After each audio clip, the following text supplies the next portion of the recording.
Hi everyone, in front of me I've got ZTE Axon 20 and let me share with you how to reset camera preferences on this device.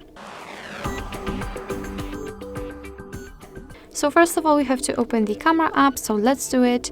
And as you can see, I've got the grid lines applied, and I did it on purpose because I'd like to show you the visual evidence that the reset option will work. So hopefully they will disappear after the resetting.